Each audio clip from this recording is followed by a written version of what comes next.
Alright, so welcome back everybody. So for this video, I'm going to show you guys how to play Trash Pandas, the Raucous Raccoon card game. Now, obviously this is about raccoons and not actually pandas. It's actually a very funny, nice, fancy title for a raccoon. But in this game, the object of the game, the theme of the game, is that we're basically dumpster diving into the trash can for various things that raccoons, like ourselves, are interested in. Things that humans obviously wouldn't be interested in from a trash can, that's for sure.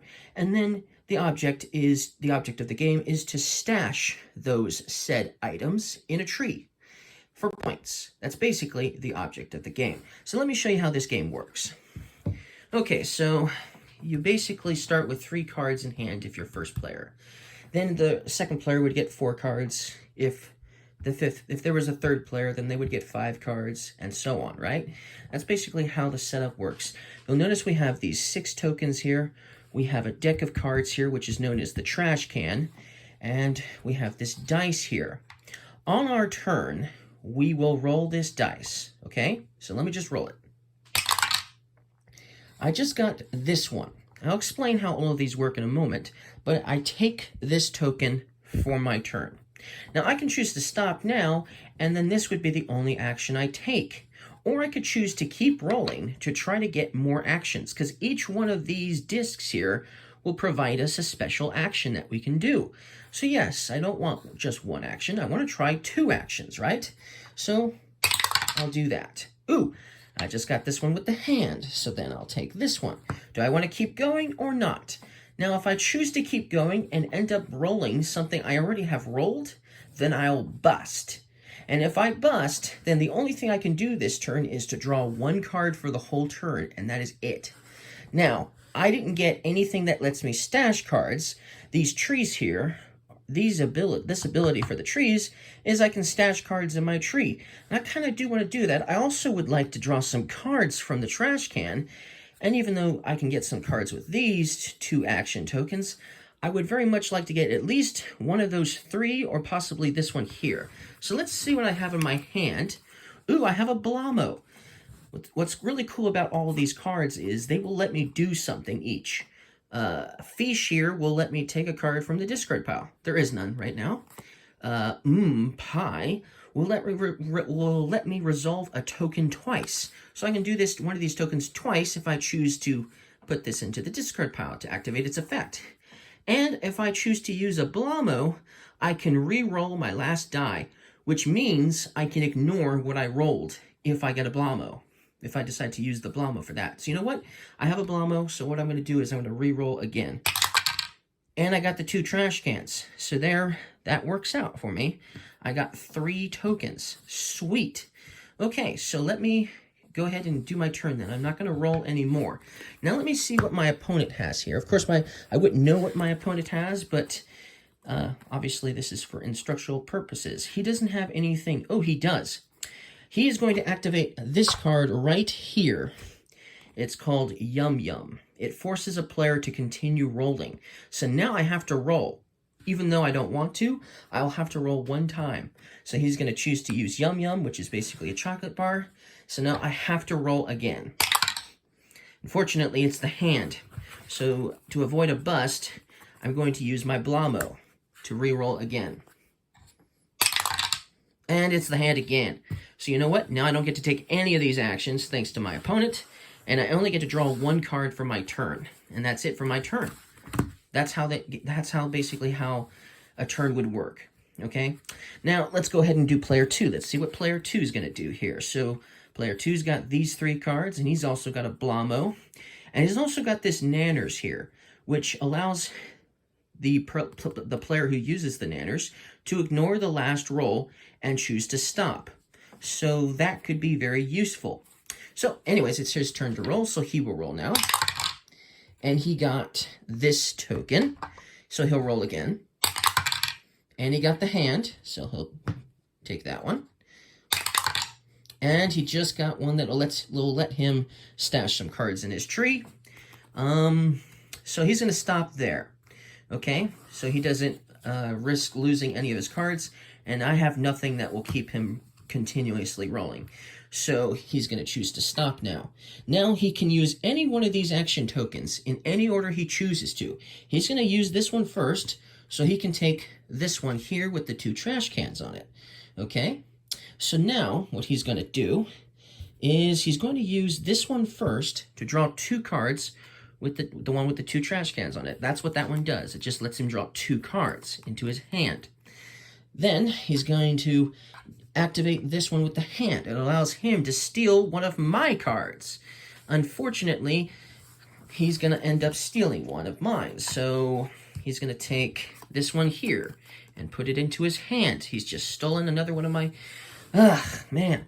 Okay, so he's got a really strong strategy here. He's already got a bunch of cards in his hand. He's also got this wonderful card here called Doggo, which allows him to basically block a steal attempt. So if I was to try to steal from him, he could use his Doggo to block it and then draw 2 cards. So he's been stealing from me, but I can't steal from him. Basically, that rots, of course. But hey, it's all good and fun. Anyways, so he's done that. Now then he has one more he can do. He's got this one here that lets him stash 2 cards. So he's going to stash this one. So he'll just put it face down, because that's what stashing is. So he's just going to put it face down, and he's going to stash his pizza pie. Okay? And then that's his turn. His turn is now done. Okay? All right. And then it's back to me with only 2 cards and nothing that will let me basically re-roll the this dice here. Hopefully I can get something good on the first roll or 2, right? Let's see what happens. Ooh, I got this one. I can get just about any token with this one.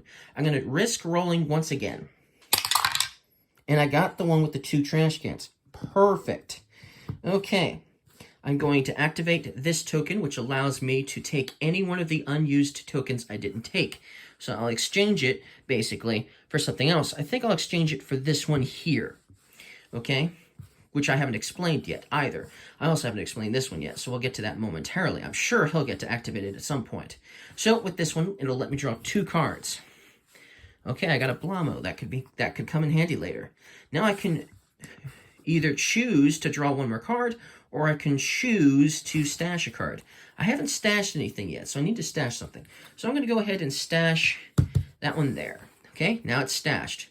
Now it's safe in my tree. Well, maybe. And that's it for my turn. Okay, now it's back to my opponent. My opponent will go. Okay, so my opponent's going to roll the dice here.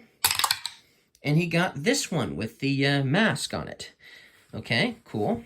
He's going to roll again, though. Oop, he just got this one, so he'll take that. He's going to roll again. He got that one, the trees. And he's going to roll again. Ooh, he just got that one. Perfect. Look at that. He just got 4 tokens. So he's going to stop now. He's not going to continue rolling. He's got 4 action tokens. So now he's going to use this one to take this one. Okay? The first thing he's going to do, though, before he does anything, he's going to activate this token. This token with the mask will allow him to draw a card and then reveal it. Okay, he's going to draw this and reveal it. Then if I was to have this card in my hand, I could stash it face up.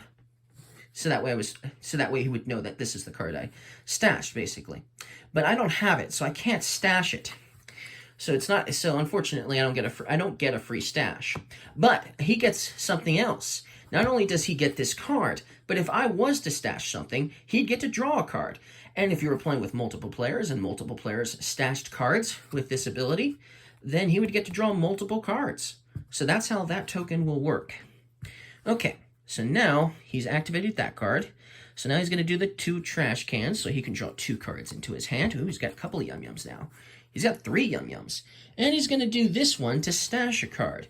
Well, he's got a lot of yum-yums, so he's going to go ahead and stash one, because he doesn't need all those yum-yums. Anyways, and then he's going to use his 2 tree ones to stash 2 more cards. There's no point in stashing the doggo, because you'll notice that on the cards, they have victory points. This is the victory points, and so doggo doesn't have the trophies on it. So there would be no point in stashing doggo. Okay, so if you stash a Blamo, It's 1 point per Blamo stashed, basically. So let's see. He's already got one Yum Yum. So he's going to go ahead and stash a Blamo. And he's going to stash one Yum Yum as well. Okay. And then that would be his turn, would be done. So basically, that's how all of the actions work. Now, how does the game end? The game will end when all of these cards have been taken from the trash can. So once all these cards have been drawn from the trash can deck, then the game will end. That's how the game works. Then you will count up how many cards of each of the cards that you stashed. So you'll count up every card you have stashed. The player who has the most, for instance, the player who has the most pies will get 6 points, okay? So if you have more pies than your opponent, you'll get 6 points. And second place gets you 2 points. And third place gets you 1 point. That's how that works. If you tie, for instance, we tied with the pies. We both tied. So we share the score. And we drop the score down by 1 point. So we would each get 5 points for the pie, the pizza pies, because the original number was 6. And we're sharing it. So that's how that works. And then obviously this one doesn't have points for third place, but it does have it for first and second. So that's basically how you're going to score points. And obviously the player who has the most points is going to win the game. Now, what are the other cards? There are a few other cards in this game I didn't explain. So let's go through the deck and show you the rest of the cards that are in this game. The kitten here, there's only 2 cards in the entire deck, so the chances of you getting one of these, especially if you're playing multiple players, is slim to none. But if a player tries to steal from you, you can use the kitten to steal from them instead. So, all fair in love and war, right? All's fair in love and war, well, thanks to the kitten. Obviously, I was talking about how the nanners will allow you to ignore your last roll and choose to stop. So if you end up getting 2 of the same dice on your turn, you could use the nanners to ignore it and then just stop. Okay? So you don't get to roll again if you use nanners. Shiny is worth some points if you manage to get the most points, but there's no second or third place. There's also only 3 in the deck. So if you stash 2 of them, there's no way the other person, if they stashed it, is going to get any points with Shiny. And then with this ability, you can steal a stashed card from a player and put it into your hand. So that's what I was talking about earlier. My stashed cards might be safe, but if my opponent used a Shiny, he could steal a card that I had stashed previously. But since it is stealing, if I had something like this, I could block that and steal from them instead. Cool, right? So there is at least some defense. The pizza pie allows me to basically activate the action token twice. So if I had this one, I could activate it 2 times to basically take 2 tokens. Sweet, right? Or if I had this one, I could use a pizza pie and discard it, and use this to get 4 cards instead, for instance.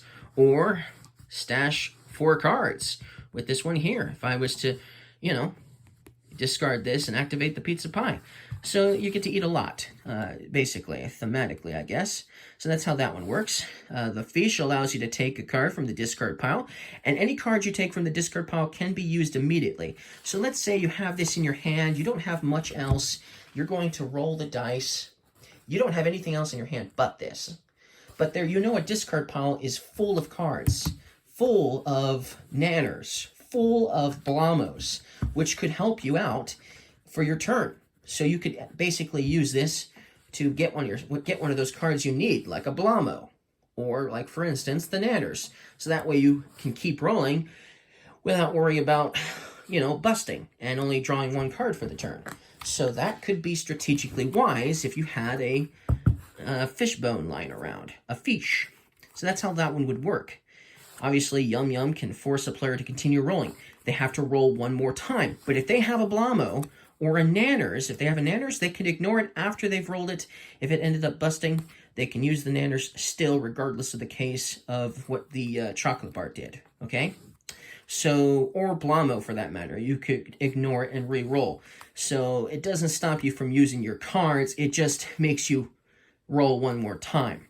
But of course, if you don't have a nanners or a Blamo when they decide to use Yum Yum on you, then you could be in a very horrible pickle, for sure. But basically, I think I've explained all of the cards in the game and how they work. So hopefully you guys liked my how to play video. If this helped you out, guys, don't forget to leave me a like, and I'll see you guys again next time. Bye.